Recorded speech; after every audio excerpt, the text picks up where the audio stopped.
அன்பு நெஞ்சங்களே, இன்று நாம் காணப்போகும் தலம் தமிழ்நாட்டின் மிக புகழ்பெற்ற சக்தி தலங்களில் ஒன்றாக விளங்கும் எம் மதுரை ஆளும் நாயகி மதுரை மீனாட்சி அம்மன் திருக்கோவில் ஆகும். மதுரையின் நடுவே அமைந்துள்ள இந்த கோயிலின் மூலவர் சுந்தரேசுவரர் மற்றும் அம்பிகை மீனாட்சியம்மன் ஆவர்.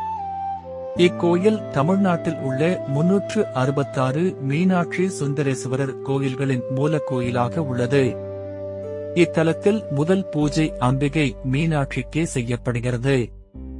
இத்தலம் தேவார பாடல் பெற்ற தலங்களில் பாண்டிய நாட்டு தலங்களுள் ஒன்றாகும். அதோடு திருவாசக தலங்களுள் ஒன்று எனும் பெருமையையும் உடையது. இத்தலத்தின் பெயரைச் சொன்னாலே முக்தி கிடைக்கும் என்பது சைவர்களின் நம்பிக்கையாகும். பாண்டியர்கள் முடிசூட்டிக் கொள்ளும் தலங்களில் இது முதன்மை தலமாகும். சைவர்கள் பூசும் திருநீற்றின் சிறப்பை கூறும் திருநீற்று பதிகத்தை இத்தலத்தில்தான் திருஞான சம்பந்தர் பாடினார். இந்த ஆலயம் ஒரு சாதாரண கோவில் அல்ல. இது சக்தியும் சிவனும் ஒன்றாக அருள் பாலிக்கும் அரிய ஆன்மீக தலம். ஆயிரக்கணக்கான ஆண்டுகள் பழமையான இந்த புனித ஆலயம் தமிழர் கலாச்சாரம், கட்டிடக்கலை மற்றும் ஆன்மீகத்தின் பெருமையை உலகுக்கு எடுத்துக்காட்டுகிறது. மதுரை நகரம் கோவில் நகரம் என்றும் கிழக்கின் ஏதென்ஸ் என்றும் அழைக்கப்படுகிறது. வளர்ந்தாள்.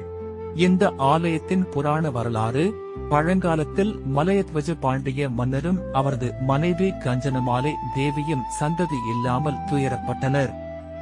அவர்கள் கடுமையான யாகம் செய்து இறைவனை வேண்டினர். அப்போது யாக குண்டத்திலிருந்து ஒரு பெண் குழந்தை தோன்றியது. அந்த குழந்தைக்கு 3 மார்பகங்கள் இருந்தன.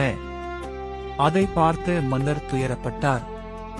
அப்போது ஆகாயத்தில் இருந்து ஒரு அசரீரி குரல் ஒலித்தது. இந்த குழந்தை தனது கணவனை சந்திக்கும் போது 3வது மார்பகம் மறைந்துவிடும் என்று கூறப்பட்டது. அந்த குழந்தைக்கு தடாதகை என்று பெயர் வைத்தனர். பின்னர் அவள் வீரமும் அறிவும் நிறைந்த மகத்தான அரசியாக வளர்ந்தாள். தடாதகை மீனாட்சி. தடாதகை இளவரசி பல நாடுகளை வென்று பெரும் வீராங்கனையாக விளங்கினாள். ஒரு நாள் அவள் கைலாசம் வரை சென்று சிவபெருமானுடன் போரிட முயன்றாள். அந்த நேரத்தில் சிவபெருமானை பார்த்தவுடன் அவளின் 3வது மார்பகம் மறைந்து போனது. அப்போதுதான் அவள் தனது கணவன் சிவபெருமான் என்பதைக் கண்டாள். பின்னர் சிவபெருமான் சுந்தரேசுவரர் என்ற பெயரில் மதுரைக்கு வந்து மீனாட்சியுடன் திருமணம் செய்து கொண்டார். இந்த திருமணத்தை நடத்த கள்ளழகர் வந்து தன் தங்கை பார்வதியை வரவேற்றார். இப்போது கூட மீனாட்சி திருக்கல்யாணத்திற்கு கள்ளழகர் வருவது பலரும் அறிந்ததே. இந்த தெய்வீக திருமணமே இன்றும் மீனாட்சி திருக்கல்யாணம் என்ற திருவிழாவாக பெரும் விமரிசையாக கொண்டாடப்படுகிறது. கோவிலின் சிறப்பு: இத்தலத்தில் தரப்படும் பிரசாதமான தாழம்பூ, குங்குமம் மிகவும் பிரசித்தி பெற்றதாகும். மதுரை மீனாட்சி சுந்தரேசுவரர் கோயில் 15 ஏக்கர் பரப்பளவில் அமைந்துள்ளது. இக்கோயில் 8 கோபுரங்களையும் 2 விமானங்களையும் உடையது. இங்குள்ள கருவறை விமானங்கள் இந்திர விமானங்கள் என்று அழைக்கப்படுகின்றன. 32 கற்சிங்கங்களும் 64 சிவகணங்களும் 8 வெள்ளை யானைகளும் கருவறை விமானங்களை தாங்குகின்றன. இத்திருக்கோயில் கிழக்கு மேற்காக 847 அடியும் தெற்கு வடக்காக 792 அடியும் பரப்பளவு கொண்டது. இக்கோவிலின் ஆடி வீதிகளில் 4 புறமும் 9 நிலைகளைக் கொண்ட 4 உயரமான கோபுரங்கள் அமைந்துள்ளன. மதுரை மீனாட்சி அம்மன் கோவில் சுமார் 2500 ஆண்டுகள் பழமையானது என்று கூறப்படுகிறது. இந்த ஆலயத்தில் 14 உயரமான கோபுரங்கள், 1000 மண்டபம், 1 ஏக்கர் பரப்பளவில் பொற்றாமரை குளம் அமைந்துள்ளது. கலையழகு மிக்க மண்டபங்கள் மற்றும் சிற்ப வேலைப்பாடுகள் ஒவ்வொரு மண்டபத்திலும் தனித்துவமான அழகை கொண்டுள்ளன. அஷ்ட சக்தி மண்டபம், மீனாட்சி நாயக்கர் மண்டபம், முதலி மண்டபம், ஊஞ்சல் மண்டபம், கம்பத்தடி மண்டபம், கிளிக்கூட்டு மண்டபம், மங்கையர்க்கரசி மண்டபம், சேர்வைக்காரர் மண்டபம், திருக்கல்யாண மண்டபம், ஆயிரங்கால் மண்டபம், வீரவசந்தராயர் மண்டபம், போன்றவை இங்கு அமைந்துள்ளன. கோவிலின் கோபுரங்களில் மட்டும் 30,000க்கும் மேற்பட்ட சிற்பங்கள் உள்ளன என்று கூறப்படுகிறது. இவை அனைத்தும் இந்தியாவின் மிகப்பெரிய கலை மற்றும் கட்டிடக்கலை அதிசயங்களில் ஒன்றாக கருதப்படுகிறது. சிவபெருமான் நடனமாடியதாக கூறப்படும் 5 முக்கிய தலங்களில் மதுரை மீனாட்சி சுந்தரேசுவரர் திருத்தலமும் ஒன்று. இது ஐம்பெரும் சபைகளில் வெள்ளி சபை என போற்றப்படுகிறது. மற்ற எல்லா இடங்களிலும் இடது காலை தூக்கி நடனமாடும் நடராசர் இங்கு வலது காலை தூக்கி வைத்து நடனமாடுகிறார். சுவாமி சந்நிதியில் கருவறையில் இறைவன் சுந்தரேசுவரர் சிவலிங்க வடிவில் அருட்காட்சி தருகிறார்.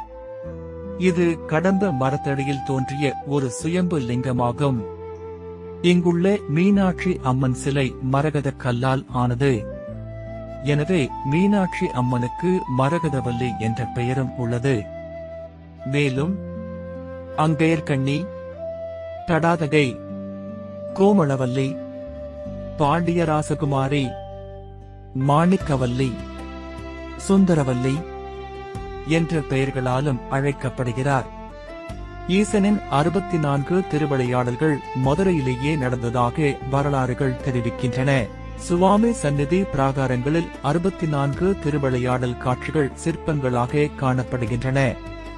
பல 100 வருடங்களுக்கு முன் இங்குள்ள பொற்றாமரை குளத்தில் கிடைக்கப் பெற்ற படிகலிங்கம் இன்றும் மதுரை ஆதீனத்தில் வழிபாட்டில் உள்ளது.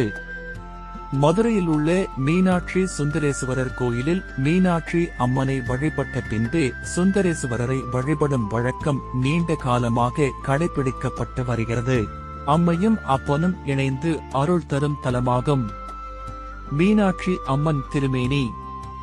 மீனாட்சி அம்மன் பச்சை நிற ஆடையில் காட்சி தருகிறார். அவள் கண்கள் மீன் போன்ற வடிவம் கொண்டதால் மீனாட்சி என்று அழைக்கப்படுகிறார். மீனாட்சி என்றால் மீன் போன்ற கண்கள் கொண்ட தெய்வம் என்ற அர்த்தம். பக்தர்கள் நம்பிக்கையின்படி அம்மன் தனது கண்களால் எப்போதும் தனது பிள்ளைகளை காக்கிறாள். திருவிழாக்கள். இந்த ஆலயத்தில் நடைபெறும் திருவிழாக்கள் மிகவும் பிரசித்தமானவை. சித்திரை திருவிழா, மீனாட்சி திருக்கல்யாணம், ஆவணி மூல விழா, நவராத்திரி. இவற்றில் சித்திரை திருவிழா உலக புகழ் பெற்றது. இந்த திருவிழாவை காண லட்சக்கணக்கான பக்தர்கள் மதுரைக்கு வருகிறார்கள். தரிசன பலன். மீனாட்சி அம்மனை பக்தியுடன் தரிசித்தால் திருமண தடை நீங்கும், குடும்ப ஒற்றுமை கிடைக்கும், செல்வ வளம் பெருகும், மன அமைதி கிடைக்கும், வாழ்க்கையில் வெற்றி கிடைக்கும் என்று பக்தர்கள் நம்புகின்றனர். ஆன்மீக அர்த்தம். மீனாட்சி அம்மன் நமக்கு சொல்லும் உண்மை, அன்பும் பக்தியும் இருந்தால் இறைவன் எப்போதும் நம்முடன் இருப்பான். வாழ்வில் ஒருமுறை மதுரை மீனாட்சி அம்மனை தரிசியுங்கள். அம்மன் அருள் உங்கள் வாழ்க்கையில் மாற்றத்தை தரும். இந்த வீடியோ உங்களுக்கு பிடித்திருந்தால் லைக் பண்ணுங்கள், ஷேர் பண்ணுங்கள். ஓம் முருகா தமிழ் ஆபிஷியல் சேனலை சப்ஸ்கிரைப் பண்ணுங்கள்.